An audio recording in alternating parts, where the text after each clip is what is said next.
Travis Wayne Goodsell.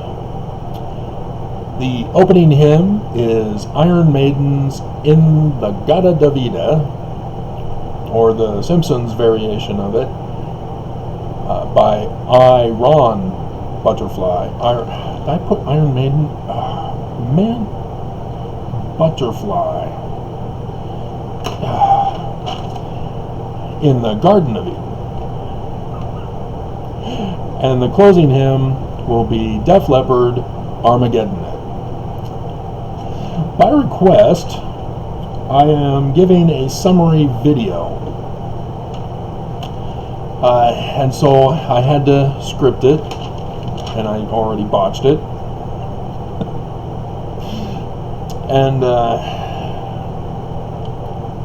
And so this will be on the home page. It's going to be the main video, assuming YouTube shows it for you, as there have been times it hasn't been shown.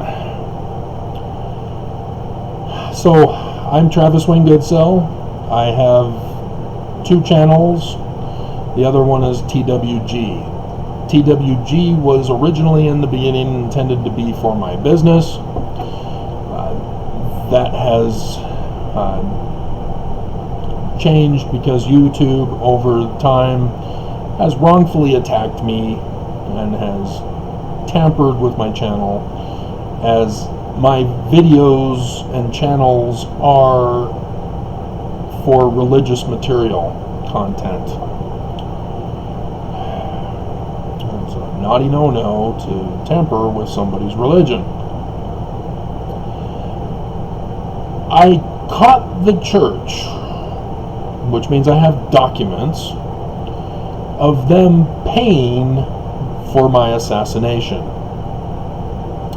I also caught the church, which means I have the documents of them covering up the payment of my assassination. As you can see, the assassin sucks at assassination. But I was rushed to the hospital emergency room. I was born and raised Mormon. And I know Mormons are already upset because I'm supposed to say the full name. Jesus is angry. I went to seminary, early morning seminary, got my Eagle Scout, went to Rick's College, served the New York mission at 19 years of age, went through the Los Angeles Temple. I've held positions where I've taught teachers how to teach. If you remember that course that was going around the church. And I served a special mission, which means they came to me. You can't apply for it. In which I was in the top committee for what became the 2009 edition of the Scriptures in foreign languages, Spanish being the first, with the Guide to the Scriptures replacing the Bible Dictionary and Topical Guide, thus the need for a footnote change. My education is self-designed. I went to a university that allowed this to happen. And so it involves philosophy of science, which is theory development. So yes, I can have a discussion with you on the theory of evolution, the Big Bang, creationism, etc. Theories of the Bible. And I have to word it that way because otherwise, if I said Bible studies, you would think that I'm biased. It's theories of the Bible, technically. Thomas Robinson taught us the various theories going over the Bible stories. So I can discuss those with you, such as the documentary hypothesis and how it's so blatantly wrong. Anthropology of the ancient Middle East. exclusively Eva Vasilevska at the University of Utah. Astronomy, Biblical Hebrew, Greek, Latin. With that self-designed education, I then went on, 6 months later after I graduated, to decipher Paleo-Hebrew. Again, theory development through science. Languages are science-based, linguistics. I deciphered Paleo-Hebrew using my education. And that led to my decipherment of Paleo-Greek, Greek, Aramaic, and Egyptian petroglyphs, which are distinctive from the hieroglyphic texts for which all Egyptologists translate. They do not translate the petroglyphs. And so you won't find those signs in any sign list unless it's involved in text hieroglyphs as well. And so I deciphered all of those because of my education, with Paleo-Hebrew being the first breakthrough. And it was Ra that was the key to unlocking the decipherment. So if you know anything about Jean Champollion, you see I'm going off script.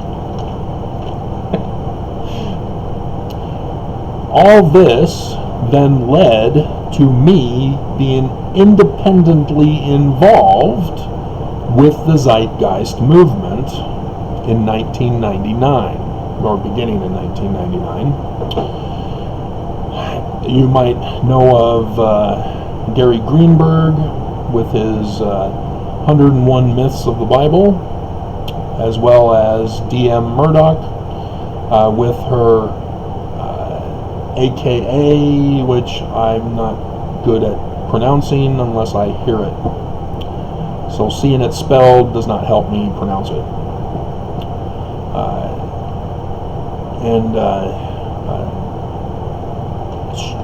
They both played a role, but could not develop it into a theory. That's where my education, self-designed, came in handy, as I am the last man standing of that movement. Plus, I was the one who developed it into a theory. The theory is that the Bible stories come from translations of the Egyptian petroglyphs. If you've read any of D.M. Murdoch's work, she points out how the story in the New Testament, because that was her focus, about Jesus talking to Legion, and they beg him to be possessors of the swine, and then the swine go mad and run into the Mediterranean Sea and drown and die. Well, that has been found on the petroglyphs in the tomb cave walls of the 19th dynasty pharaohs. So Ramses, for example, a couple of the Ramses pharaohs, and a Seti pharaoh as well.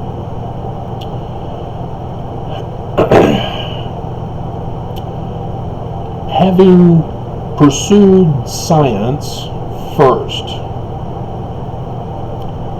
I then went back to the church and the claims of Joseph Smith. And as a result, I got the answers to the questions I had.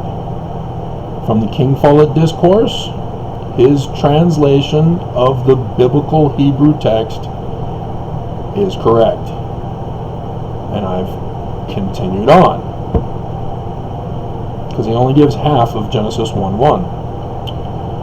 His translation of the Book of Abraham facsimiles, petroglyphs, correct, with few errors. And it's incomplete. And so thus I've gone on and finish the translation. His claim that the Bible are prophecies of the latter days. Correct. Section 45, verse 1 says he's talking to the church, Mormons. Verse 15, wherefore, hearken, and I will reason with you, and I will speak unto you and prophesy. He's talking to the church. As unto men in days of old. So he's talking about the manner of prophesying as done in the days of old. And I will show it plainly, as I showed it unto my disciples, as I stood before them in the flesh, and spake unto them, saying, as ye have asked of me concerning the signs of my coming, in the day when I shall come in my glory in the clouds of heaven, to fulfill the promises that I have made unto your fathers. See what he did there? I am going to prophesy as the old prophets prophesied. And then he gets right into it, saying that the historical Jesus is not historical. We can go, I'm going to go off topic, off script. So yes, we will get into that. It is down here at the bottom.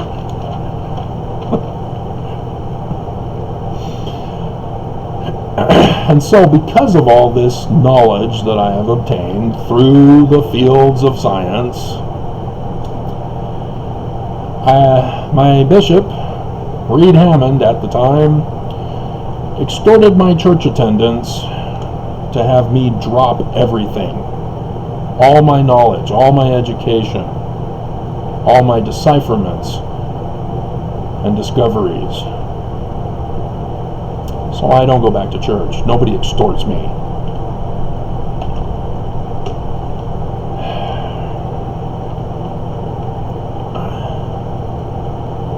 And so that then inspired me to say, okay, church history has been the one weakness of mine. It's time to start. And thanks to one of the members, as the Doctrine and Covenants was being taught that year, and we were getting to the lesson on the martyrdom. And I have my third great grandfather who was directly involved with that, as it was passed down through the generations to me, that he gave Joseph Smith his gun, pistol, as it's technically called. I didn't know if it was a 1-shooter or 6-shooter. I just knew Joseph was given a gun by my third great grandfather, and Joseph Smith put his head on his shoulders. Put your head on my shoulders. And so when I go to church, it is never brought up.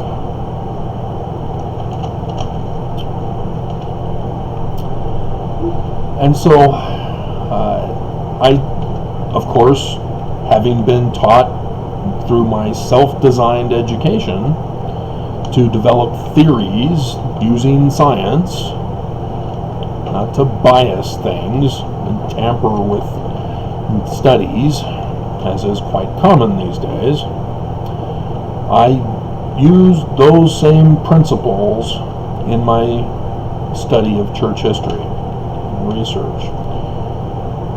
And so, for one example, Joseph Smith went to jail for being a glass looker on the 20th of March, 1826.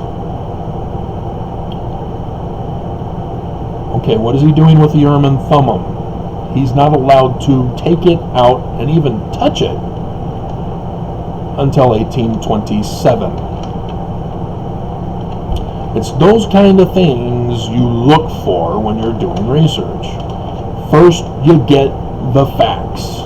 You use the science. then you go back and take a look at the original claimed story. And so, yes, I'm now the foremost correct author of church history.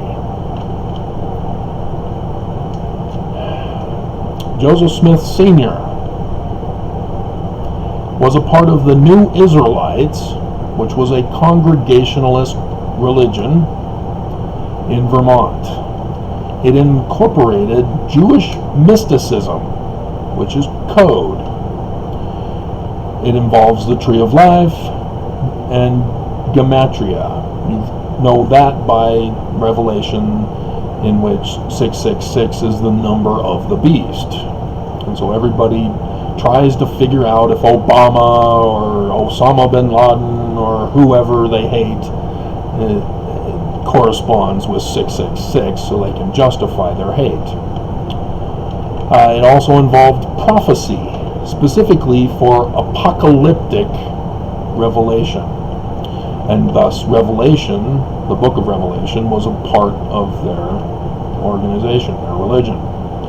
It also included astronomy in regards to identifying the signs in the heaven.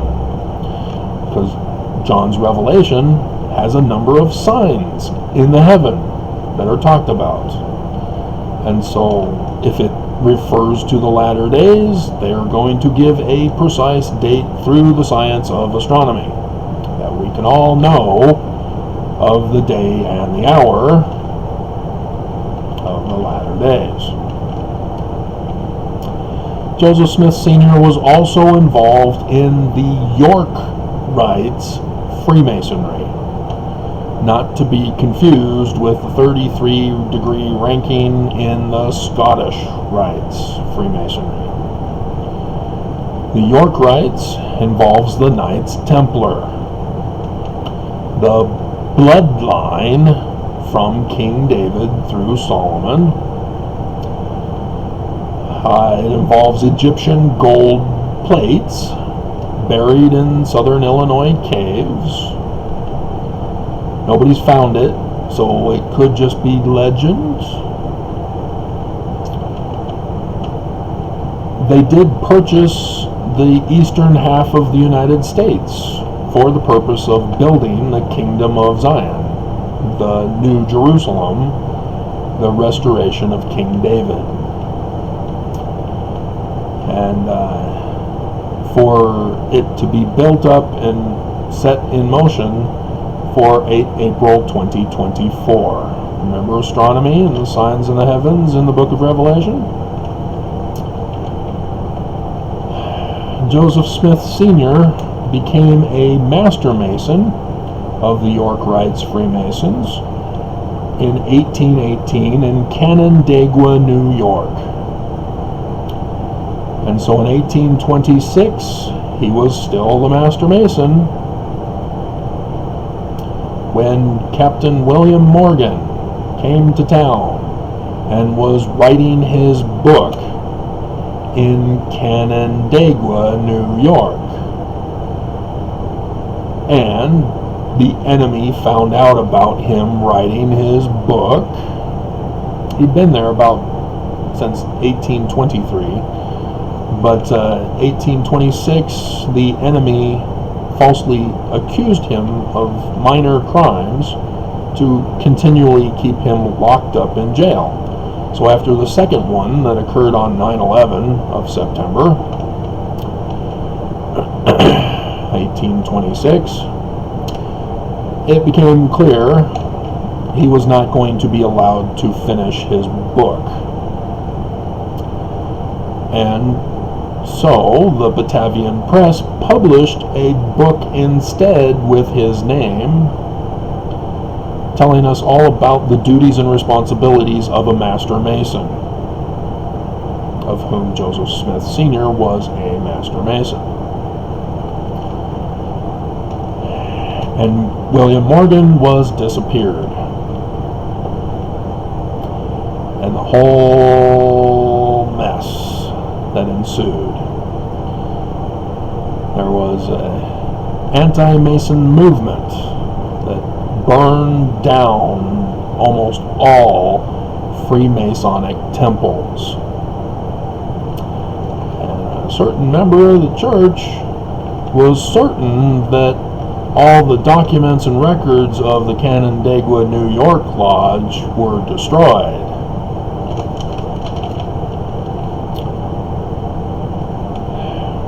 So as a result, which you can already see from the facts that I summarized, LDS church history is coded.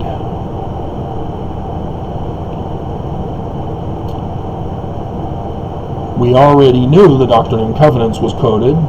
The original footnoting program for the 1981 edition of the Doctrine and Covenants partially decoded the Doctrine and Covenants. They claim they decoded all of it and it was only for the United Order. No. Went over with you section 45 already.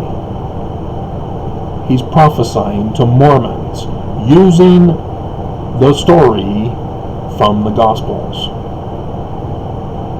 Matthew 24. Notice he doesn't put day and hour as one of the things. And also a more recognizable one is section 1 verse 16. Babylon was destroyed by the Persians. Why is it going to be destroyed in the future? It's because it's code. And yes, what all ex-Mormons don't know either, because they're not doing their research either, the Book of Mormon is coded also. And so the current church that currently exists is from 1923's reincorporation. They were disincorporated. Brigham Young's incorporated religion was disincorporated with the Edmunds-Tucker Act. And in so doing, the church changed to become Evangelical Mormons, because they can't be Brigham Young's criminal organization. They can't restore that one. It's already established as criminal. It was shut down. And so they became evangelical. Well, why didn't they become Joseph Smith's organization? They claim that the church history is real. Yeah, they covered it all up. They knew it wasn't real. They covered up everything of Brigham Young's, thus all Brigham Young and Company's false accusations of Joseph Smith, so that they could justify committing all of those criminal actions that they falsely accused Joseph of. And the 1923 church covered up all the crimes and thus the false accusations, and claimed that Joseph Smith was talking about real events, not coded events, as he makes clear. They're coded.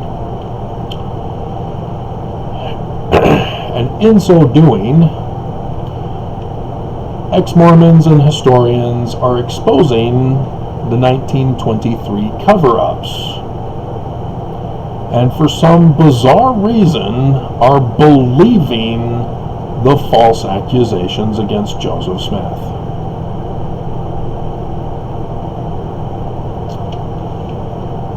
And so even CNN recently made Joseph Smith look like a lunatic, some crazy guy who talks with the dead and plays with rocks in a hat, versus Brigham Young, who seems like a stable genius, rescuing the Mormons from religious oppression and taking them safely here to the Valley of Utah with the inverted pentagram of the Illuminati, which I'm going off script. And so my videos go over real LDS history. They teach you about the ancients, and I throw in ancient languages, such as David is the 18th dynasty of Egypt. That's why they can't find King David in Jerusalem. He wasn't there. He was in Egypt. He was a composite of the 18th dynasty pharaohs, the David-Moses dynasty. Yes, Moses. Moses is also a composite character. The Old Testament also is not history. It's code for the latter days, as the Bible was written during the Roman period when they were writing apocalyptic literature, including the Gospels, written during the same time period. And so thus you will see patterns of Jesus with Moses, with Abraham, Joseph, Samson, etc. And I also do videos exposing the crime, corruption, lies, deceptions of the church currently, for which Mormons want me dead and silenced, and the church has tried to have me assassinated. And YouTube, yeah, they're helping aid and abet against religious material. You'll notice that my top video on Travis Wayne Goodsell, my original YouTube channel, 38,000, closing in on 39,000. What happened? Yeah. Nobody likes truth. Science. Yeah. Truth's supposed to set you free, not keep you in bondage. So there's the introduction, and I gave you the opening and closing hymns.